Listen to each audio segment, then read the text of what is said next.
आपके भाषणों में दूसरा जिक्र आता है नीतीश कुमार का, और सिर्फ, हालांकि इससे इतर जब आप इंटरव्यूज़ में या दूसरे मुद्दों पर प्रदेश में कोई घटना होती है तब आप उनको लक्ष्य करके बात करते हैं।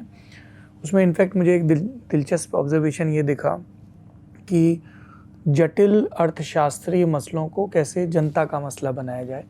जैसे आप मनरेगा का कितना मद खर्च हो रहा है और कितना नहीं, इसे लोगों के बीच ले जा रहे हैं।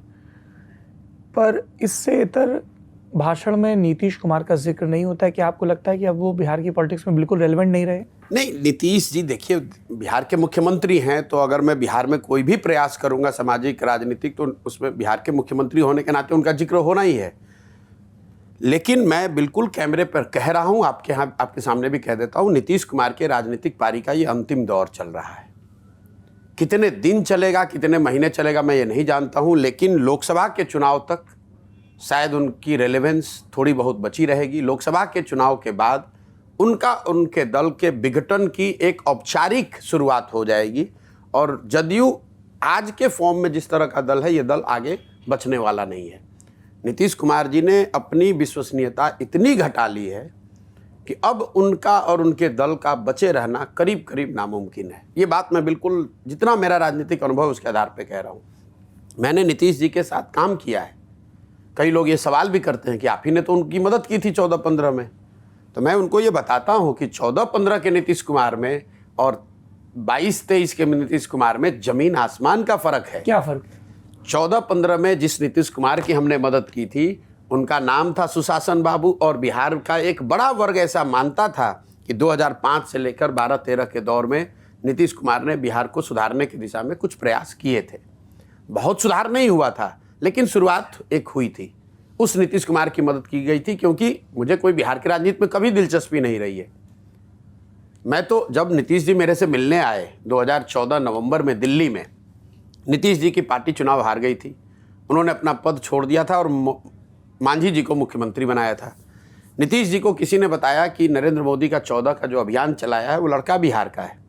नीतीश बाबू मेरे से मिलने आए दिल्ली में, और उस मुलाकात में जो बातें हुई, मैंने उनसे यही आग्रह किया कि सर आप तो अच्छा वहाँ काम कर रहे थे, आपने पद क्यों छोड़ दिया? तो उन्होंने बताया जनता ने हमें नकार दिया।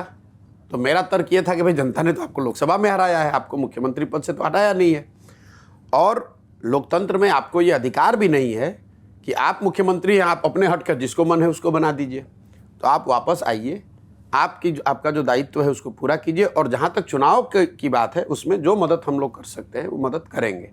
मैंने उनकी मदद भी की। लेकिन 14-15 में जो नीतीश कुमार सुशासन बाबू के नाम पे जाने जाते थे, आज उनको कोई सुशासन बाबू बिहार में नहीं मानता है। 14-15 में वो नीतीश कुमार जो विधानसभा में चुनाव हारे नहीं थे, उनकी पार्टी लोकसभा में हारी थी, और राजनीतिक नैतिकता का तकाजा देकर नीतीश कुमार ने पद छोड़ा था। आज नीतीश कुमार 2020 में चुनाव हार गए हैं। 243 की विधानसभा में सिर्फ 42 विधायक उनके पास हैं, और फिर भी कोई ना कोई जुगाड़ लगाकर, कभी लालटेन पकड़कर, कभी कमल का साथ चलकर मुख्यमंत्री बने हुए हैं। लेकिन इन सबसे इतर बात जिसकी वजह से मैं उनका विरोध कर रहा हूं, वो है मानवता के नाम पर। जिस नीतीश कुमार की 14-15 में हमने मदद की थी, वो नीतीश कुमार थे जो रेल मंत्री थे वाजपेयी जी की सरकार में। आपको याद होगा, असम गैसल में एक रेल दुर्घटना हुई, उसमें कोई 200 लोगों की मृत्यु हो गई थी। नीतीश बाबू ने इस्तीफा दे दिया, और जब वाजपेयी जी ने इस्तीफा स्वीकार करने से इनकार किया, तो नीतीश जी ने बयान दिया कि जब 200 लोगों की मृत्यु हो गई तो मैं कैसे पद पर रहूँगा। वही नीतीश कुमार कोरोना के दौरान हजारों लोग बिहार के, उनकी दुखद मृत्यु हो गई, लाखों बच्चे, पूरे देश में क्राइसिस थी, लेकिन जितना बिहार के लोगों ने सफ़र किया, लाखों लोग पूरे देश में मारे मारे फिर रहे थे। नीतीश कुमार अपने घर से 1 महीने तक बाहर तक नहीं निकले। मैं दिल्ली में, गाजियाबाद में, आप तो उस एरिया में रहते हो, हजारों बिहार के लोग फंसे हुए थे। नीतीश कुमार ने इतना भी जरूरी नहीं समझा कि यहाँ से 2 बस भेज दें, 2 अफसर भेज दें।